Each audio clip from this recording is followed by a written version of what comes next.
Saludos a cada uno de ustedes. Una vez más estamos aquí continuando con este estudio bíblico que realizamos por este medio. Sean muy bienvenidos, muy bienvenidas. Siempre dándole gracias a Dios por la común fe que tenemos. Y bueno, saludándole a cada uno de ustedes ahí donde se encuentra, en el momento en que esté pues participando de este estudio. Muchas bendiciones para usted, para su familia, para sus seres queridos. Estamos estudiando Primera de Pedro. Recordarán que ayer estuvimos analizando el versículo 5 del capítulo 4 y pues básicamente lo que estábamos viendo es, por decirlo así, la nota de consuelo que Pedro ofrece a sus lectores, considerando que, como hemos hablado bastante, pues el tema del sufrimiento es algo que es parte de el vivir en esta tierra. O sea que no hay manera como de evitarlo. De hecho, en ningún momento nuestro Señor Jesús, pues, eh, en ningún momento Él prometió una vida sobre esta tierra que fuera libre de sufrimiento y dificultades. ¿Verdad? Él mismo dijo, en este mundo tendréis aflicción, o sea, Él lo dio por sentado. Lo que es consuelo para nosotros, en primer lugar, es el hecho de saber que el sufrimiento tiene propósito. Las dificultades que nosotros vivamos están siendo utilizadas por Dios para sus propósitos en nuestras vidas.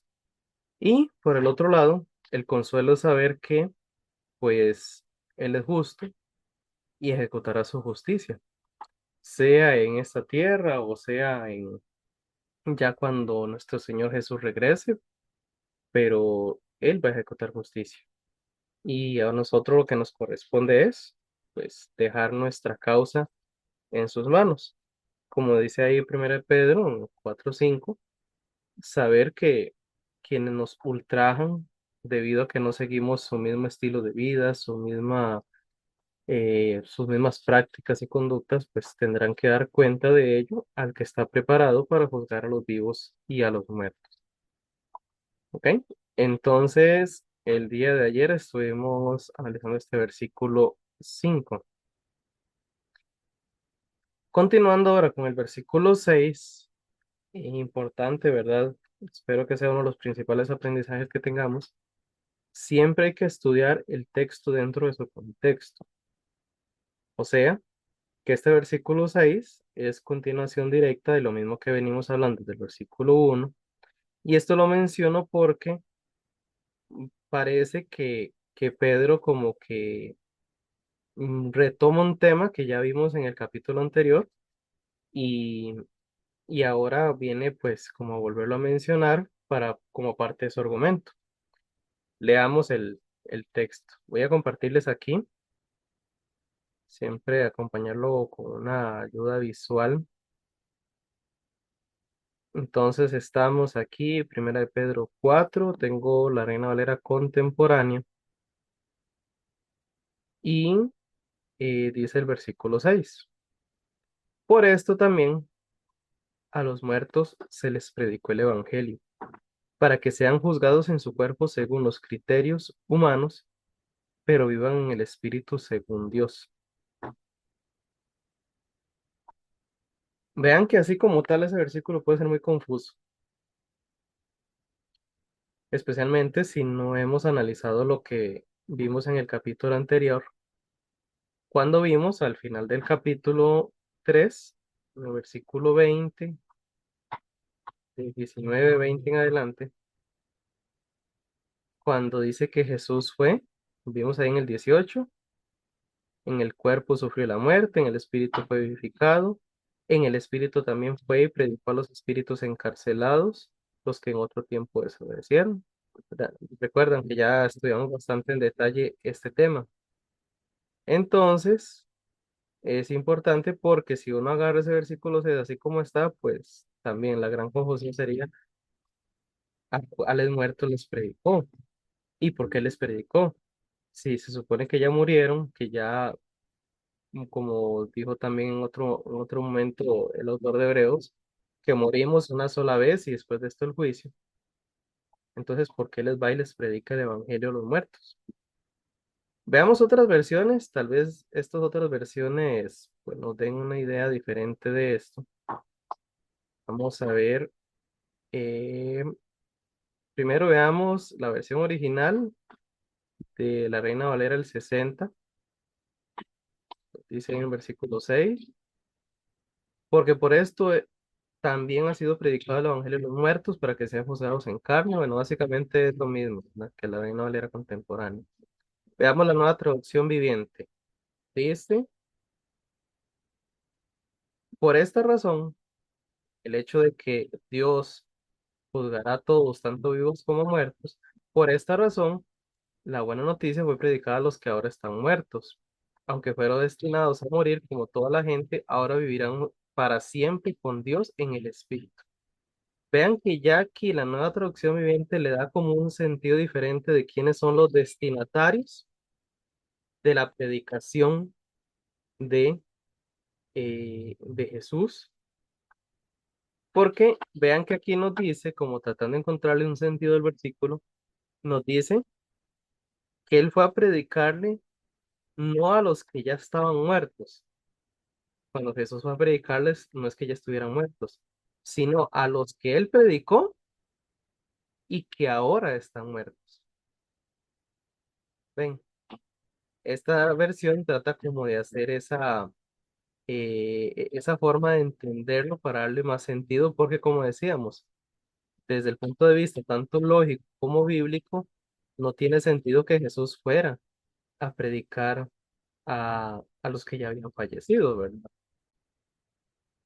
Entonces, vean por qué les he dicho que también es un buen ejercicio, es importante ver otras versiones porque nos pueden dar más entendimiento. Comparemos esta forma de interpretar de la nueva traducción viviente ahora con la nueva versión internacional.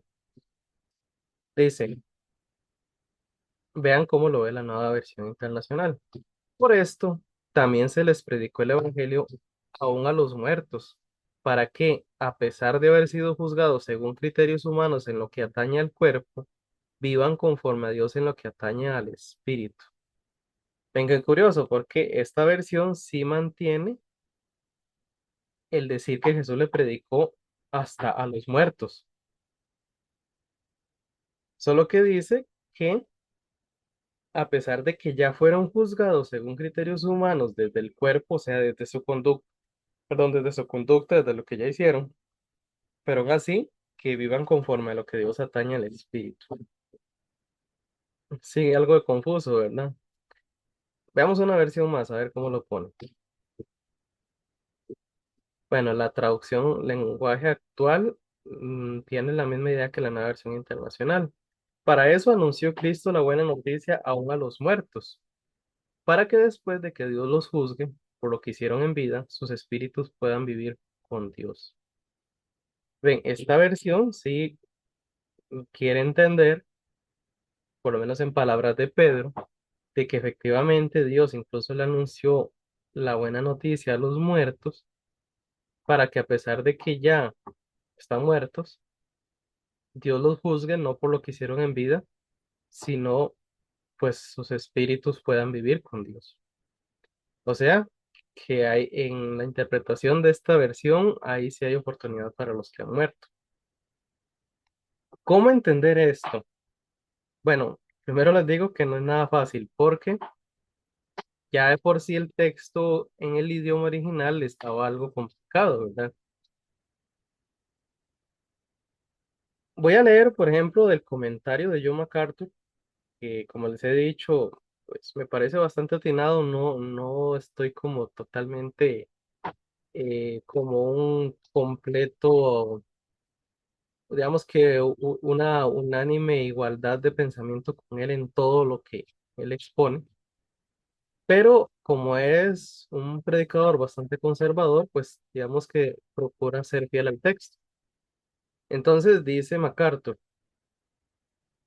Dios les ha prometido que a través de la muerte vencerán el pecado, escaparán al juicio final y entrarán al cielo eterno en santa perfección, refiriéndose a los creyentes, ¿verdad?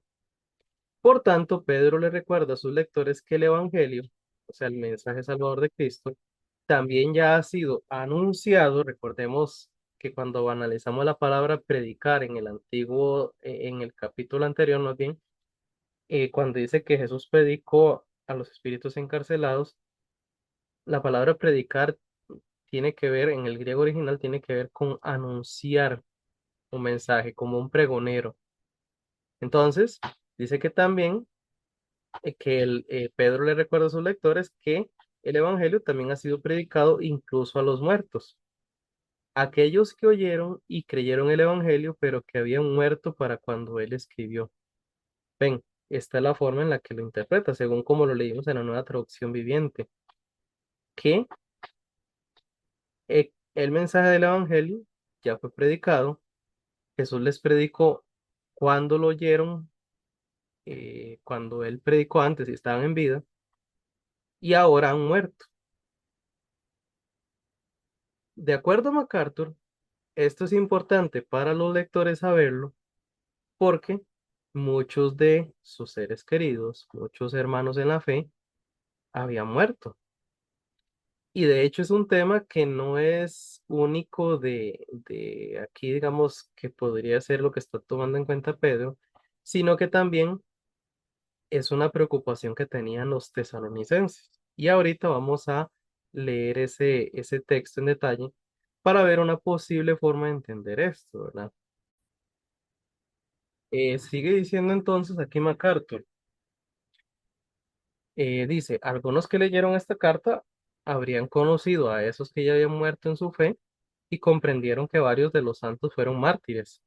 Aunque algunos de los creyentes muertos fueron juzgados en carnes según los hombres, o sea, desde el punto de vista terrenal, habían muerto porque sus opositores, los que los perseguían, los que los maltrataban, decidieron que tenían que morir, que eran merecedores de muerte, sea por acusarlos de, bueno, de lo que antes hemos hablado, ¿verdad? De cómo injuriaban a los creyentes del primer siglo, de que los injuriaban acusándolos de incesto, de idolatría, incluso los llamaban ateos, pero no en el sentido de que no creyeran en ningún dios, sino ateos porque no creían en los dioses que ellos creían, ¿verdad? Hablando de los gentiles en general.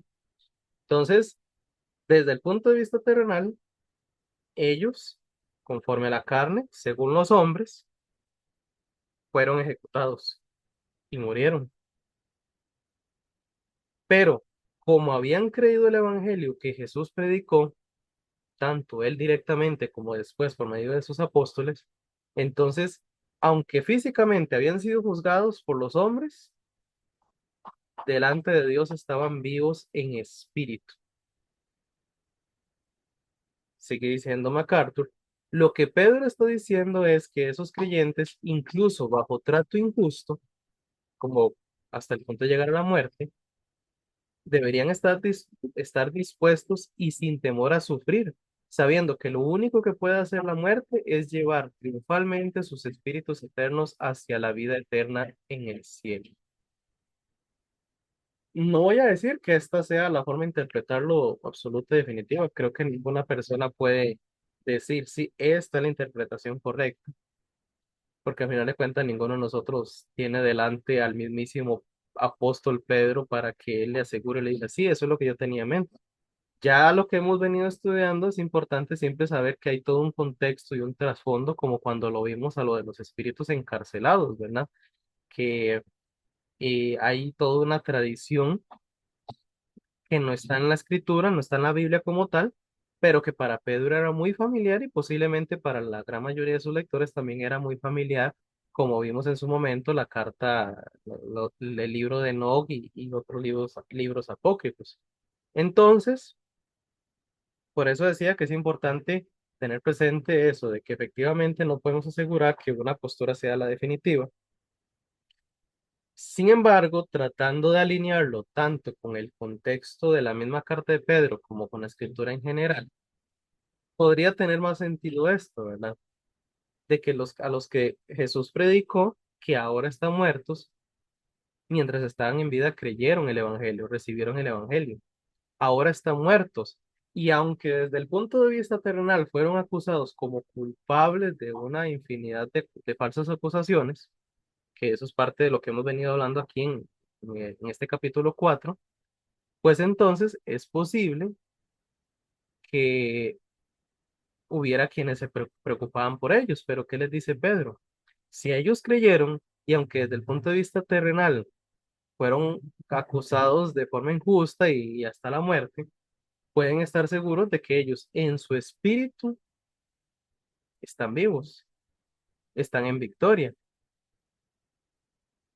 Y por tanto, si a ellos, a sus lectores, les ha de algo parecido, incluso llegar a la muerte por su fe y su convicción, mantenerse fieles, pues pueden tener el consuelo, así como lo vimos en el versículo 6, en el versículo 5 más bien, pueden estar seguros de que va a ser lo mismo. No importa la forma en la que hayan muerto o como hayan sido acusados terrenalmente, delante de Dios son juzgados por su fe en Cristo, en la predicación de Jesús, en el mensaje del Evangelio que él nos trajo, hará que su espíritu esté vivo delante de Dios. Y por eso pueden estar muy tranquilos de ello.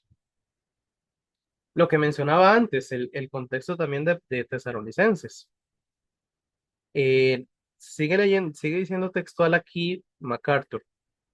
Había preguntas en la iglesia primitiva acerca de si los creyentes que murieron y se perdieron el regreso del Señor podrían haberse perdido la promesa de la gloria, especialmente si fueron muertos por los enemigos de Jesús. Ven, en el primer siglo había una gran expectativa de que en cualquier momento iba a regresar nuestro Señor Jesús.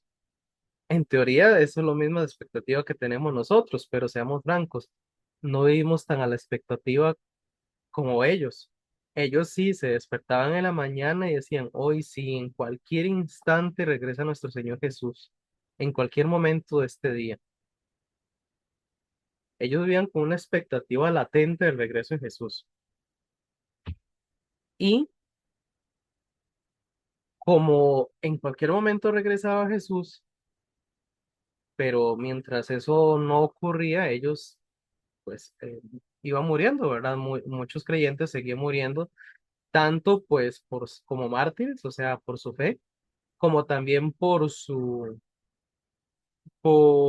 falta, más bien por enfermedades, por eh, el deterioro del cuerpo físico y el fin de la vida, ¿verdad? Entonces, pues se preguntaban, bueno, si bueno, mi pareja, mis hijos, mis padres, mis amigos, mis hermanos en la fe, ya murieron y Jesús no ha regresado, ¿será que van a disfrutar de la gloria eterna? ¿Será que de verdad puedo estar seguro de que van a disfrutar lo mismo que yo? Y entonces ahí es donde surgía esa gran pregunta, que pues de hecho es la misma que externa Pablo cuando escribe en, en Primera Tesalonicenses 4. Entonces igual lo voy a volver a compartir aquí visualmente para que veamos ese texto. Dice,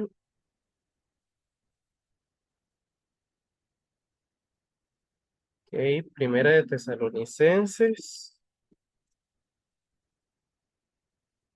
4, creo que era 14.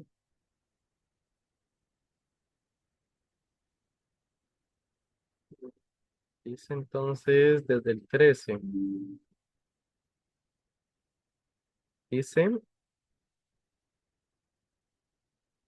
hermanos míos, queremos que sepan lo que en verdad pasa con los que mueren, para que no se pongan tristes como los que no tienen esperanza. Bueno, voy a volver a la Reina Valera contemporánea. Está leyendo esta otra. Hermanos, no queremos que ustedes se queden sin saber lo que pasará con los que ya han muerto, ni que se pongan tristes como los que no tienen esperanza. Así como creemos que Jesús murió y resucitó, así también Dios levantará con Jesús a los que murieron con él. Les decimos esto como una enseñanza del Señor. Nosotros, los que vivimos, los que habremos quedado hasta que el Señor venga, no nos adelantaremos a los que murieron, sino que el Señor mismo descenderá del cielo con voz de mando, con voz de arcángel y con trompeta de Dios, y los muertos en Cristo resucitarán primero. Luego nosotros, los que aún vivamos y hayamos quedado, seremos arrebatados juntamente con ellos en las nubes para recibir en el aire al Señor y así estaremos con el Señor siempre. Por lo tanto, anímense unos a otros con estas palabras. Entonces, eh, esa era, por decirlo así, como las palabras de ánimo que necesitaban los lectores de Pablo.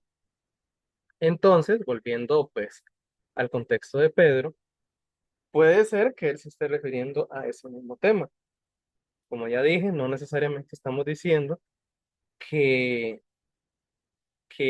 esto sea lo absoluto, que esto sea la interpretación definitiva de este texto, pero podría ser algo que tiene más sentido, porque como ya lo hablamos en el final del capítulo anterior, hablar de que Jesús fue y le predicó a los que ya han muerto, como para darles otra oportunidad, pues en primer lugar va en contra de lo que otros textos atestiguan claramente, especialmente en Hebreos, cuando dice que moriremos una sola vez y después de ello el juicio, que ya no hay más oportunidad, por mencionar uno de los textos que mencionan esto. Y también eh, porque no tiene sentido tampoco, al final de qué sirve, bueno, incluso en estos que se basan en ciertos grupos, especialmente cierto grupo que dice como de que, bueno, si esa persona murió y no se convirtió, no recibió a Cristo como Salvador, lo podemos salvar todavía. Vamos a estar orando y orando y orando para que Dios lo salve. Y entonces, aunque en su vida ni siquiera le pasó por la mente aceptar a Jesús, pero nosotros ya lo salvamos. Si fuera así de simple, entonces, ¿qué necesidad tendríamos de buscar la salvación en esta vida, ¿verdad? Así que por eso, una interpretación más, quizás más contextual y más adecuada al texto bíblico, pues podría ser eso. Para mencionar otro detalle, ya habiendo pues aclarado esto, volviendo ahí a Primera de Pedro,